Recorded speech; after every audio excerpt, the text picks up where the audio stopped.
Hello dear students, मैं हूं अंकित शर्मा और आप जुड़ चुके हैं इंजीनियर सक्सेस के डिजिटल प्लेटफॉर्म पर। और आज हम यहां पर डिस्कस करने वाले हैं एक बहुत ही बिग बिग बिग अपडेट, जो कि 6 जुलाई को एसएससी ने नोटिफिकेशन आउट किया है। एसएससी ने नोटिफिकेशन आउट किया है 6 जुलाई को कि आपका एसएससी जेई का एग्जाम प्रीपोन्ड हो रहा है। प्रीपोन्ड क्योंकि पहले जो कैलेंडर जारी किया गया था एसएससी के द्वारा, उस कैलेंडर में आपको नोटिफाई था कि मार्च 2023 को एसएससी का एग्जाम होगा, एसएससी जेई का एग्जाम होगा। बट अब जो एक न्यू कैलेंडर जारी हुआ है एसएससी के द्वारा, उसमें ये साफ दिख रहा है आपको कि नवंबर में आपका एसएससी जेई का एग्जाम होने वाला है। ठीक है, तो इसी बिग अपडेट के साथ हम चल रहे हैं। ठीक है, तो लास्ट तक हमारे साथ बनी रहिएगा क्योंकि बहुत सारी चीजें हमें डिस्कस करनी है। यहाँ पर आपको दिख रहा होगा स्क्रीन पर भी एसएससी जेई 2022। देखिए, सबसे पहली चीज, जैसे कि आपको पता था कि कैलेंडर जो 2023 के हिसाब से मार्च में एग्जाम था, उस एग्जाम में ठीक है 2021 था, 2021 का नोटिफिकेशन था जिसके बेसिस पर आपने मार्च 2023 में एग्जाम होना था। बट अब जो एग्जाम है वो है 2022। ठीक है, 2022। तो जो हम बातें करेंगे वो एसएससी जेई 2022 के बारे में बातें करने वाले हैं, जो कि अभी न्यू अपडेट निकल के आई है हम सभी के सामने। ठीक है, तो सबसे पहली चीज हमने जो बिग अपडेट की बात की है वो यही है कि एसएससी जेई हमारा प्रीपोन्ड हो चुका है और उसकी जो एग्जाम डेट आ गई है, एग्जाम मंथ बेसिकली अभी तक नोटिफाई हुआ है, तो वो है नवंबर 2022, ना कि 2023। ठीक है, तो प्लीज थोड़ा सा इस चीज को ध्यान रखिएगा कि नवंबर हो चुका है अब, क्योंकि काफी स्टूडेंट ऐसे होते हैं जो कि ये सोच रहे थे कि मार्च में होगा एग्जाम। ठीक है, डिप्लोमा हमने कर लिया है, अभी थोड़ा 1-2 महीने रेस्ट कर लेते हैं क्योंकि अभी तो 7-8 महीने पड़े हुए हैं, चलो यार लास्ट के मंथ में हो जाएगा, थोड़ा हम तभी तैयारी करेंगे। ऐसा कुछ नहीं होने वाला है, क्योंकि जिनका अभी डिप्लोमा जस्ट कवर हुआ है, ठीक है, तो उनके लिए भी ये गोल्डन अपॉर्चुनिटी है, कोई इश्यू नहीं है। ठीक है, और जिन्होंने पहले से ही तैयारी करनी है, उनकी एक रिदम नहीं बनी हुई है, तो उन्हें अब रिदम भी बनानी होगी। यही सारी चीजें हम यहाँ पर डिटेल में डिस्कस करने वाले हैं। द एग्जाम पैटर्न एसएससी का क्या होता है, एसएससी जेई का स्ट्रेटजी हमारी क्या रहने वाली है। ठीक है, स्ट्रेटजी क्या लेके आपको चलना चाहिए एक एग्जाम के लिए, ठीक है, जो कि हमारा जूनियर इंजीनियर लेवल का रहेगा। और साथ ही जो सबसे इंपॉर्टेंट क्वेश्चन है कि इंजीनियर सक्सेस ही क्यों। ठीक है, क्यों? क्योंकि आप इंजीनियर सक्सेस के डिजिटल प्लेटफॉर्म पर जुड़ चुके हैं, आप यहां ईएस की ही ये चीज देख रहे हैं, तो ऑब्वियस है कि आपके मन में ये भी रहेगा, जो मैं आपको यहां पर समझाऊंगा उसके फाइनली जो आपको समझ में आएगा वो यही रहेगा कि ईएस ही क्यों। ठीक है, तो इसके बारे में भी सब कुछ डिस्कशन होगा हमारे साथ। ठीक है, तो बने रहिए लास्ट तक वीडियो में। ठीक है, तो सबसे पहले जो हमारे नोटिफिकेशन के बेसिस पर जो हमें यहाँ पर बताया है एसएससी ने, ठीक है, उसके बारे में थोड़ा सा हम डिस्कशन कर लेते हैं थोड़ा सा। सबसे पहले जो नोटिफिकेशन आउट हुआ है वो 6 जुलाई को आउट हुआ है। ठीक है, 6 जुलाई को कैलेंडर के बेसिस पर हमें पता लग रहा है कि नवंबर में 2022 में एग्जाम विल बी हेल्ड। ठीक है, एग्जाम होगा। ठीक है, अभी ये डिसाइड नहीं है कि कौन सी डेट को होगा। ठीक है, डेट जल्दी ही पता लग जानी चाहिए। ठीक है, और साथ ही जो ये आपका एग्जाम फॉर्म फिलअप की जो डेट है, वो हमारे पास आ चुकी हैं। ठीक है, 12 अगस्त से स्टार्ट होगा एंड 2 सितंबर तक ये चलेगा। ठीक है, 2022 ऑब्वियस है। ठीक है, 2022। तो बहुत ही बेसिक हम डिटेल डिस्कस कर रहे हैं यहाँ पर, बहुत ही बेसिक डिटेल डिस्कस कर रहे हैं। ठीक है, ज्यादा टाइम मैं लूंगा नहीं आपका, हद से 10 से 15 मिनट की ये वीडियो रहने वाली है। ठीक है, जो आप आराम से देख सकते हैं।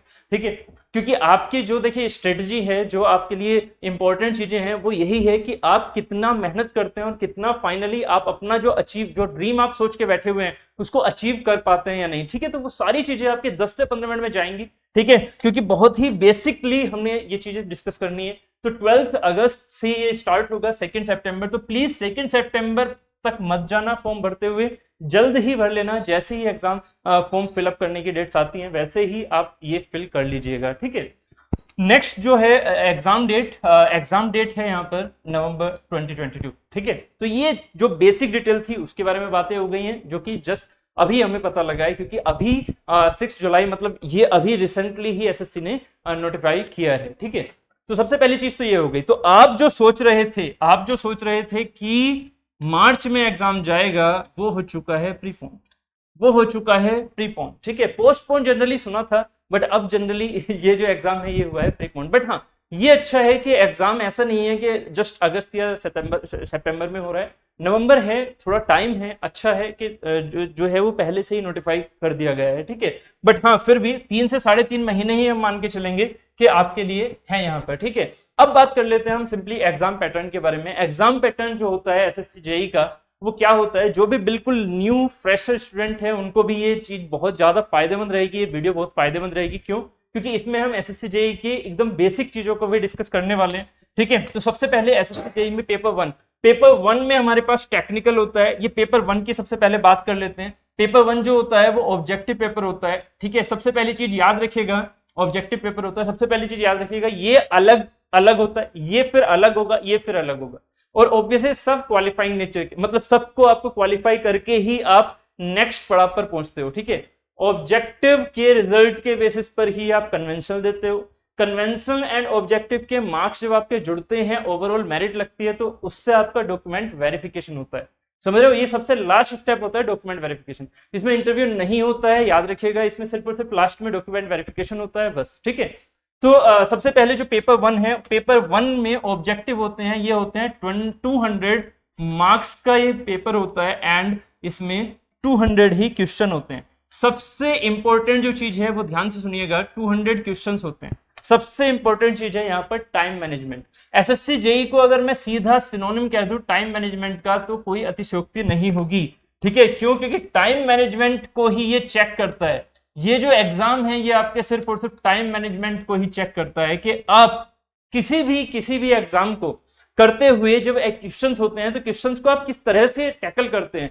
क्या आप कुछ टाइम लेते हैं? जैसे लाइक आपने गेट का एग्जाम सुना होगा, तो ऑब्वियसली गेट के एग्जाम में आपको 65 क्वेश्चंस के लिए 180 मिनट्स मिलते हैं, मतलब एक क्वेश्चन पे ऑलमोस्ट 3 मिनट्स आपको मिलते हैं। 3 मिनट्स मतलब आपको कॉन्सेप्ट की गहराई में जाना है, कॉन्सेप्ट की डेप्थ में जाना है। ठीक है, और उस क्वेश्चन को डेप्थ से निकालते हुए लेके आना है। जबकि यहाँ पर क्या है, यहाँ पर डायरेक्ट आपसे वैल्यूज पूछी जाएंगी, एकदम डायरेक्ट वैल्यूज। ठीक है, आपने सीधा ये बताना है कि इस क्वेश्चन का आंसर ये होगा, सीधा, कोई डेप्थ नहीं, कुछ नहीं। बट हाँ, ये है ब्रॉड पर्सपेक्टिव, आपको हर चीज कवर करनी होगी, बट सीधा आपका क्वेश्चन रहने वाला है। ठीक है, क्वेश्चन सीधा आंसर। लाइक अगर सोम की बात करें तो सोम में जो हमारे पास, अगर मैं आपसे कहता हूं कि सेल्फ वेट की वजह से जो डिफ्लेक्शन होता है, जो डिफॉर्मेशन होता है, वो कितना होता है। ठीक है, तो सीधा गामा एल स्क्वायर बाई 2 बस आपको ये समझना होता है यहाँ पर। ठीक है, तो एसएससी जेईई में जो एग्जाम होगा उसके लिए आपको फॉर्मूले सीधे याद होने चाहिए, टाइम वेस्ट नहीं करना है। क्योंकि यहाँ पर ऐसा नहीं होगा जैसे कि आपने पूरा पेपर देखा उसके बाद फिर से आए कि चलो ये इजी है, ये हल्का है, ये बाद में, ये ऐसे कुछ नहीं होगा। इसमें सिर्फ 120 मिनट मिलेंगे आपको, सिर्फ 120 मिनट टोटल 200 क्वेश्चन करने के लिए, सिर्फ 120 मिनट। मतलब आपने अगर स्टार्टिंग कर दी तो आपको उस क्वेश्चन का आंसर करते हुए चलना होगा। हाँ, अगर क्वेश्चंस बहुत ही आपको ऐसा लग रहा है कि हाँ ये वाली चीजें हमें बाद में करनी है, तो बस एक बार आप रीचेक कर सकते हो, बट उस टाइम पर उसे पढ़ना नहीं होगा फिर। ठीक है, जैसे कि हो जाता है कि कभी स्टूडेंट का जो सब्जेक्ट है वो थोड़ा वीक होता है, तो उस सब्जेक्ट के लिए बस टिक कर दो कि हाँ इसको सबसे लास्ट में पढ़ना है, हमें इस क्वेश्चन को, इस सब्जेक्ट के क्वेश्चन को हमें सबसे लास्ट में पढ़ना है। तो वो चीजें आप कर सकते हो, बट इसमें टाइम नहीं मिलता है रीचेकिंग का। ठीक है, टाइम मैनेजमेंट बस यही है कि आपको गो थ्रू होना है एक ही बार में, और सभी क्वेश्चंस के आंसर सही होने चाहिए एक ही बार में। ठीक है, क्योंकि आपके पास टाइम नहीं मिलेगा, क्योंकि आपको अभी दिखेगा, तो यहाँ पर कंप्लीटली आपको ये बताने वाला हूं। इसको देखिएगा कि इसमें जो पेपर वन का जो टेक्निकल होता है, देखिएगा पेपर वन का जो टेक्निकल होता है, ठीक है, एक सेकेंड, पेपर वन का जो टेक्निकल होता है इसको देखिएगा। पेपर वन का जो टेक्निकल होता है उसके होते हैं 100 क्वेश्चन, तो ये कितने कंसिस्ट करेंगे, 100 मार्क्स। ठीक है, जो नॉन टेक होता है पेपर वन के ही अंदर, ये दोनों ही एक ही सिटिंग में है ना, 120 मिनट की एक ही सिटिंग होगी, उसी में आपका पेपर वन का टेक्निकल पार्ट भी होगा, नॉन टेक्निकल पार्ट भी होगा। इस नॉन टेक्निकल पार्ट में कितने होते हैं, 50 क्वेश्चंस होते हैं, तो ये भी कितने हो गए 50 मार्क्स के। इधर 50 क्वेश्चंस हो गए नॉन टेक में, ये भी हो गए कितने 50 क्वेश्चंस 50 मार्क्स के। अब ये कहोगे सर ये है क्या 50 क्वेश्चन क्या है ये? तो ये एक्चुअली क्या होता है, नॉन टेक को भी डिवाइड किया जाता है दो पार्ट में, नॉन टेक को भी डिवाइड किया जाता है दो पार्ट में। एक होता है रीजनिंग वाला पार्ट, एक होता है रीजनिंग वाला पार्ट, और एक होता है जीके या जीएस वाला पार्ट। ठीक है, जीएस वाला पार्ट। तो जीके और जीएस के भी 50 क्वेश्चन होते हैं, जबकि रीजनिंग के भी 50 क्वेश्चन होते हैं। सभी और नेगेटिव मार्किंग भी है, याद रखिएगा नेगेटिव मार्किंग है, नेगेटिव मार्किंग है 1/4 की, नेगेटिव मार्किंग है 1/4 की, मतलब 0.25 मार्क्स आपके डिडक्ट हो जाएंगे। तो सबसे पहले हमने क्या समझा, हमने समझा कि ऑब्जेक्टिव पेपर है पेपर 1। पेपर 1 में हमने टेक्निकल नॉन टेक्निकल दोनों एक साथ होते हैं। टेक्निकल में 100 क्वेश्चन है, 100 मार्क्स हैं, ठीक है, और नॉन टेक्निकल में हमारे पास 150 क्वेश्चन है, 50 क्वेश्चन है, एक रीजनिंग के 50 क्वेश्चन है एंड 50 क्वेश्चन आपके जीएस के हैं। अब याद रखिएगा, अब आपका जो स्ट्रेटजी है, मैं स्ट्रेटजी में इस जो फाइल है इसको भी यूज करूंगा, अभी सिर्फ और सिर्फ एग्जाम पैटर्न बता रहा हूँ। पेपर 2 होता है कन्वेंशनल। जब आप इसको अच्छे से क्वालिफाई कर लोगे, अच्छे से क्वालिफाई का मतलब है कि आपकी अगर कॉलिंग आ जाती है, मतलब जो कट ऑफ जाती है उससे मार्क्स ऊपर आते हैं। क्वालिफाई नहीं सिर्फ करना है, लाइक 33% मार्क्स नहीं लेके आने। यहाँ पर क्या होता है, यहाँ कट ऑफ बनती है, कट ऑफ के बेसिस पर आपको कन्वेंशनल के लिए बुलाया जाता है। ठीक है, मेंस के लिए, इसे बोलते हैं मेंस एग्जाम, तो मेंस के लिए बुलाया जाता है। ठीक है, मेंस के लिए आपको बुलाया जाएगा पेपर 2। इसमें होगा कन्वेंशनल कितने का, ये होता है 300 मार्क्स का, 300 मार्क्स का होता है, और जबकि 2 आवर्स इसकी टाइमिंग होती है, 2 आवर्स, बस 120 मिनट में 300 मार्क्स। जनरली जो पैटर्न होता है इसका वो ये होता है कि 6 क्वेश्चन आपको टोटल दिए होते हैं, जैसे कि आपने कभी अपने बोर्ड के एग्जाम में दिया था या फिर डिप्लोमा के एग्जाम में आपने दिया था क्या कि कुछ क्वेश्चन होते थे 6 क्वेश्चन, उसमें से एक छोड़ के आप 5 क्वेश्चन कर सकते हो। तो जनरली ये होता है कि 5 क्वेश्चन आपको करने होते हैं। 5 क्वेश्चन के सब पार्ट होते हैं, लाइक 4 पार्ट मान लेते हैं, तो 4 पार्ट के हिसाब से 20 क्वेश्चन आपको टोटल करने होते हैं। और ये 20 क्वेश्चन के ऑलमोस्ट, ये हमेशा हर एक साल ऐसा ही पैटर्न नहीं होता, ये चेंज भी होता रहता है। तो 20 क्वेश्चन को अगर मैं देख के चलूंगा तो 20 क्वेश्चन 120 मिनट में, मतलब एक क्वेश्चन के लिए आपके पास ऑलमोस्ट आपके पास 6 मिनट होने वाले हैं, ऑलमोस्ट आपके पास 5 से 6 मिनट होने वाले हैं एक क्वेश्चन के लिए। पैटर्न चेंज होता रहता है, बट हाँ जनरली कम से कम 5 क्वेश्चन तो करने ही होते हैं। ठीक है, जिसमें से फर्स्ट को कंपलसरी भी करवा सकते हैं। ठीक है, तो ऐसा कुछ होता है। ठीक है, वो कन्वेंशनल वो अपने हिसाब से हर बार चेंज होता रहता है, तो उसमें कोई दिक्कत नहीं है। ठीक है, दूसरी बात, जब यहां से और यहां के मार्क्स हो गए 300, यहां के मार्क्स हो गए 200, ठीक है, दोनों को कंबाइंड करके जब आपकी ओवरऑल मेरिट लगती है, उसके बाद ही आपको डीबी में बुलाया जाता है। क्लियर हुआ? उसके बाद ही आपको डीबी में बुलाया जाता है। ठीक है, डॉक्यूमेंट वेरिफिकेशन, और तब आपकी यहाँ पर ज्वाइनिंग हो जाती है आपके डिपार्टमेंट में। ठीक है, फिर आप बन जाते हैं जेई। ठीक है, इन योर रेस्पेक्टिव डिपार्टमेंट, जैसी रैंक आती है उसके बेसिस पर जेई बन जाते हैं। तो ये बात हुई हमारी, जो स्टूडेंट हमें पहली बार, मतलब जो इस स्टूडेंट इस जेई के एग्जाम को पहली बार टैकल कर रहे हैं, या फिर उन्होंने अभी तक कुछ नहीं सोचा है इसके बारे में, तो उनके लिए ये चीज बहुत जरूरी है। ठीक है, गाइडेंस, मैंने कहा ईएस ही क्यों, आपको सबको समझ में आ जाएगा। जो स्टूडेंट इसको अभी तक एसएससी के बारे में नहीं जानते थे, वो भी इस 2 मिनट की वीडियो में अभी फिलहाल में ये जान चुके होंगे कि एसएससी जेई का एग्जाम कैसा होता है। ठीक है, कैसा होता है। यहाँ कैल्सी अलाउ नहीं होता है, याद रखिएगा, यहाँ कैल्सी अलाउ नहीं होता है, जबकि पेपर 2 में कैल्सी अलाउ होता है। ठीक है, पेपर 2 में कैल्सी अलाउ होता है। ठीक है, ये भी वो चेंज कर सकते हैं, वो नोटिफिकेशन के ऊपर होता है उनके। ठीक है, कि अगर उन्होंने क्वेश्चन में ज्यादा न्यूमेरिकल टाइप नहीं डाले हैं तो वो कैल्सी अलाउ नहीं भी कर सकते हैं। तो ये सब एसएससी के हाथ में होता है। ठीक है, तो वो हमें टेंशन नहीं लेनी है, हमें बेसिकली क्या करना है, अभी ऑब्जेक्टिव के बारे में सोचना है फिलहाल। ठीक है, कन्वेंशनल के लिए कम से कम, याद रखिएगा, कन्वेंशनल के लिए कम से कम 2 से 3 महीने का टाइम मिलता है, कभी कभी 3 से 4 भी हो जाता है। तो मैं यहाँ से 2 से 4 महीने का टाइम लेके चल रहा हूँ कि 2 से 4 महीने का टाइम मिलता है, क्योंकि कुछ टाइम पहले ऐसा हुआ था कि जो प्री है वो बहुत ज्यादा डिले हो गया था, तो उसका मेंस काफी जल्दी हो गया था। ठीक है, तो ये चीजें होती रहती है, तो 2 से 4 महीने का इसमें कम से कम टाइम मिलता है। तो जो आपका स्ट्रॉन्ग पार्ट होता है उसके सिर्फ और सिर्फ कन्वेंशनल को आपको देखना होता है, थोड़ा सा लिखने की, राइटिंग प्रैक्टिस करनी होती है। यहाँ पर राइटिंग बहुत ज्यादा इंपॉर्टेंट है। क्यों? क्योंकि राइटिंग इसलिए इंपॉर्टेंट है क्योंकि आपको एक क्वेश्चन को सिर्फ 5 मिनट में कंप्लीट कर देना होगा। इस तरह की आपकी स्ट्रेटजी होनी चाहिए। तो अभी फिलहाल इस स्ट्रेटजी पर आपको नहीं जाना है, अभी ऑब्जेक्टिव की स्ट्रेटजी की हम बातें करेंगे, क्योंकि बहुत जरूरी यही है कि अभी ऑब्जेक्टिव के लिए आप एक अपना बेस बना लीजिए, उसके बाद उसी में कन्वेंशनल को यूज करना है 2 से 4 महीने की मेहनत करके। ठीक है, और आपका फिर फाइनली सिलेक्शन हो जाएगा और आप जेई बन जाओगे। बट ये सिर्फ और सिर्फ कहने की बातें नहीं है, इनको करना भी है आपको। किस तरह से करेंगे, तो इसी स्ट्रेटजी की बातें करते हैं। सबसे पहले एग्जाम पेपर जो प्रिपरेशन ड्यूरेशन है उसको देखिएगा। आप देखिएगा, आप खुद सोच सकते हैं कि ये जो टाइम चल रहा है जुलाई का टाइम है। ठीक है, तो जुलाई में अगर मैं मान लीजिए इसको 15th में मान के चलता हूं, तो 15 दिन इसके मान लीजिए। ठीक है, उसके बाद अगस्त हो गया, जुलाई आपके लिए हाफ हो गया, ठीक है, उसके बाद प्लस में अगस्त हुआ, ठीक है, देन सितंबर हुआ, देन अक्टूबर हुआ। बस हम तो इतना ही मान के चलेंगे ना अभी, क्योंकि नवंबर में एग्जाम डेट आने ही वाली है, एग्जाम डेट नवंबर में आएगी, कौन सी डेट होगी ये अभी क्लियर नहीं। ठीक है, तो अभी क्या होगा कि अगर ये मान के चलता हूं तो करीबन करीबन 3.5 से 4 महीने में मान के चल सकते हैं, 3.5 से 4 महीने आपके पास है। ठीक है, स्ट्रेटजी इंपॉर्टेंट इसलिए है क्योंकि अगर आप एज ए फ्रेशर हैं, मतलब अभी आपने डिप्लोमा बीटेक कंप्लीट किया है, ठीक है, या अभी आप गवर्नमेंट जॉब की तैयारी करना चाह रहे हैं, तो अगर आप फ्रेशर हैं तो आप क्या सोचेंगे कि यार सर सेल्फ स्टडी है ना, हमने पढ़ा हुआ है सब कुछ, तो सेल्फ स्टडी करते हैं, चलते हैं। ठीक है, सेल्फ स्टडी के लिए मौका था कब, जब मार्च में एग्जाम होना था। ठीक है, सबसे पहली चीज, मार्च में जब एग्जाम होना था तब सेल्फ स्टडी का मौका था।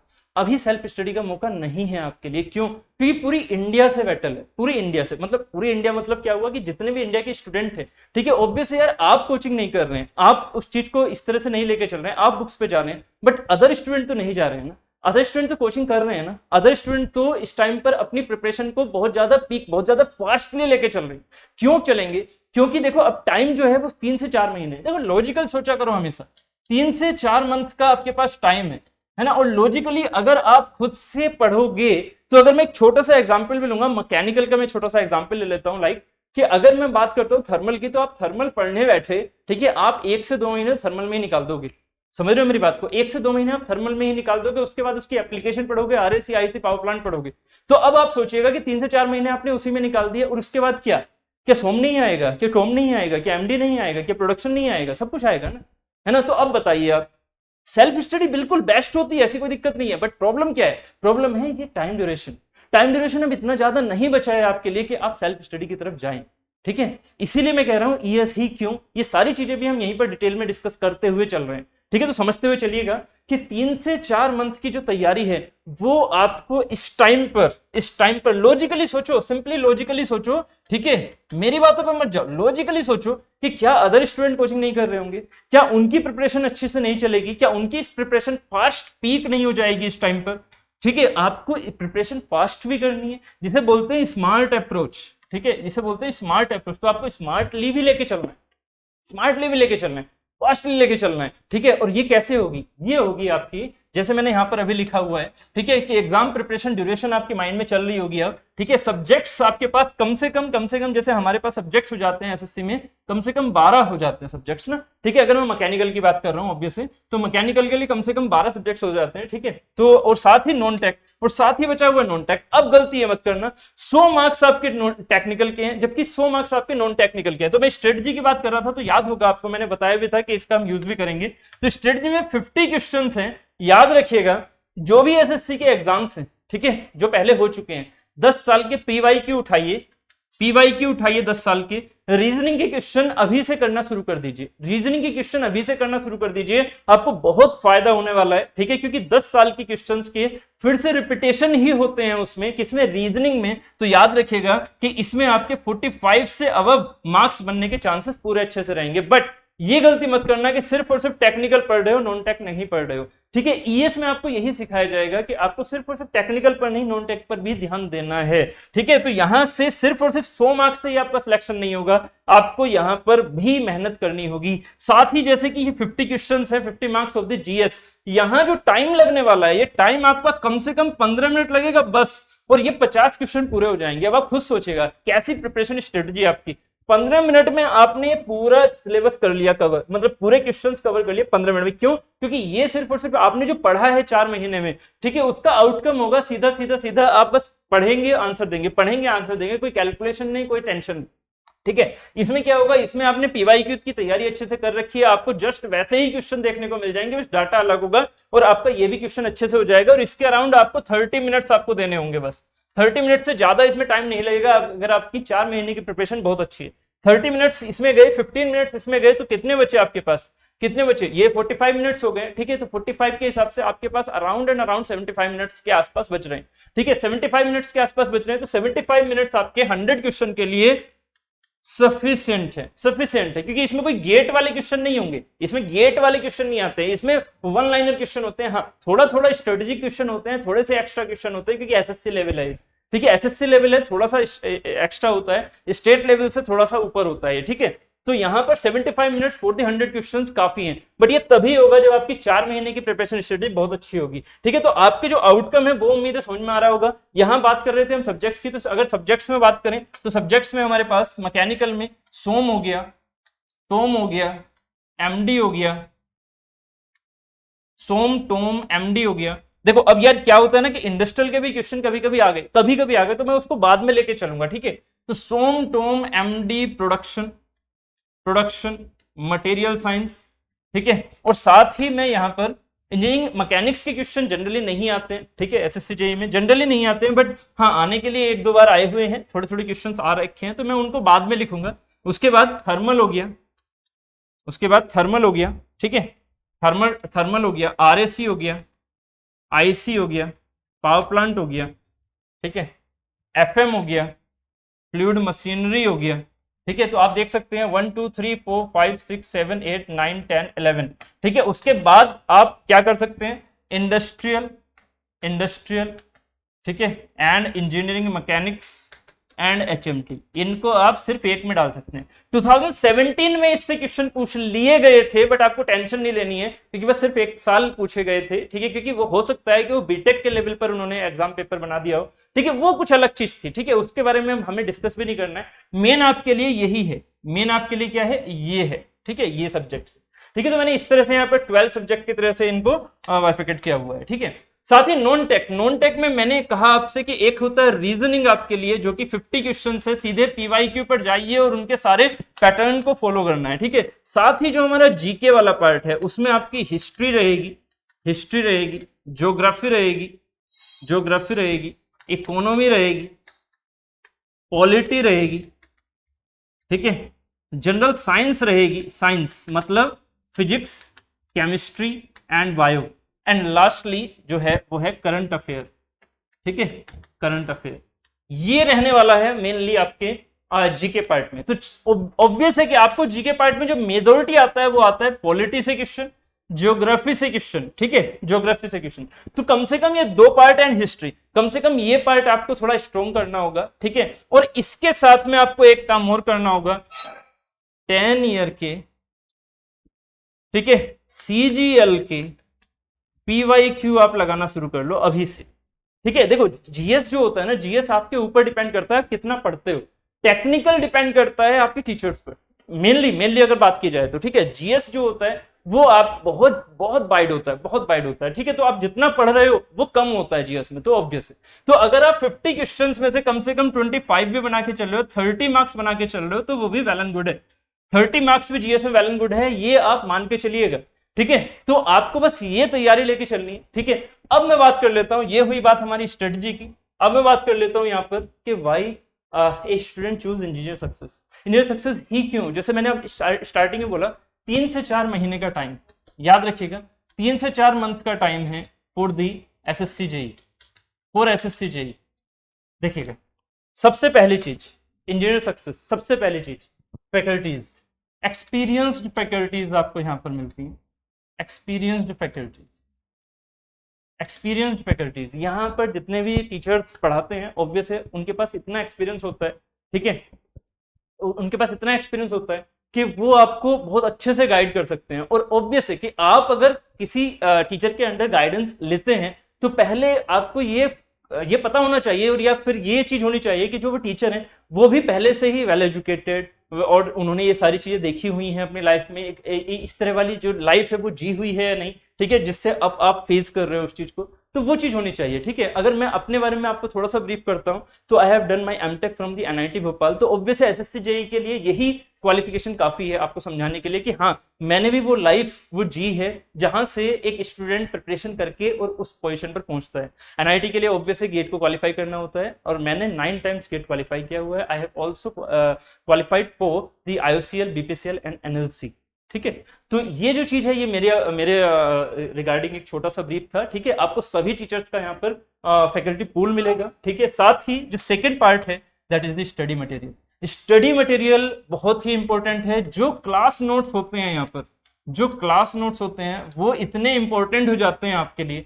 ठीक ठीक है, कि हर एक चीज जितना भी समझाया जाता है वो आपके क्लास नोट्स में होता है। साथ ही उन क्लास नोट्स से आपको बस शॉर्ट नोट्स बनाने होते हैं, और शॉर्ट नोट्स ही आपको 3 से 4 महीने के बाद जब आपके नोट्स प्रिपेयर हो जाएंगे और जब आप रिवाइज कर रहे होंगे हर चीज को जब आप रिवाइज कर रहे होंगे तो आपके लिए वो शॉर्ट नोट्स ही सबसे बेस्ट होंगे।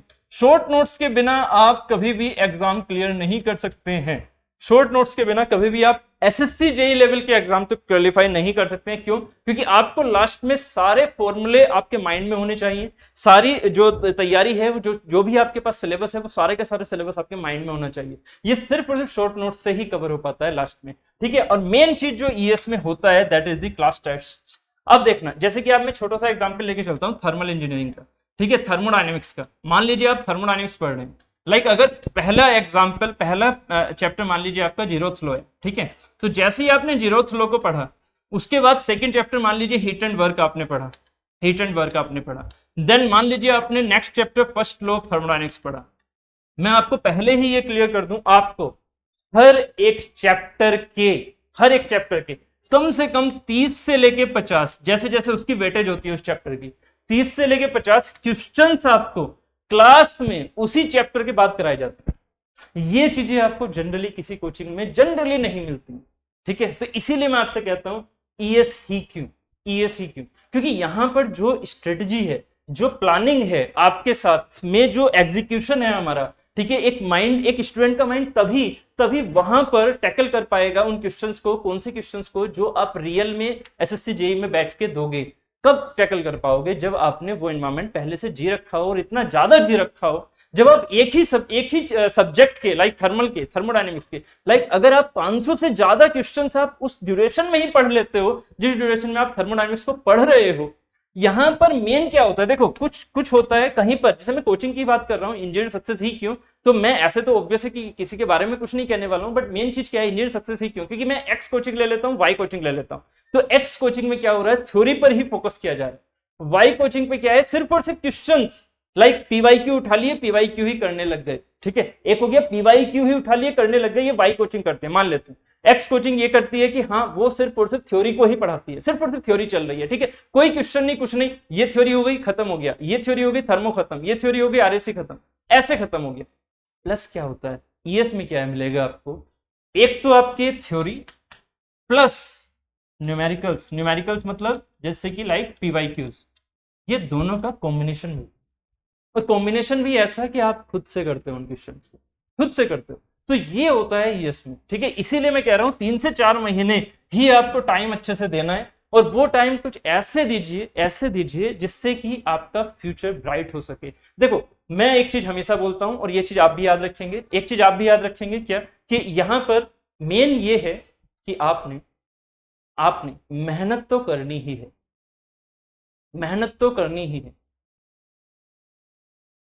कहते हैं ना कर्मण्यवादी कारस्ते मां फलेषु कदाचन, फल की चिंता मत करो, ठीक है, सिर्फ कर्म पर ध्यान दो। कर्म क्या है, आपकी मेहनत, गाइडेंस हमारा, मेहनत आपकी, मेहनत आप नहीं करोगे तो नहीं होने वाला है सच।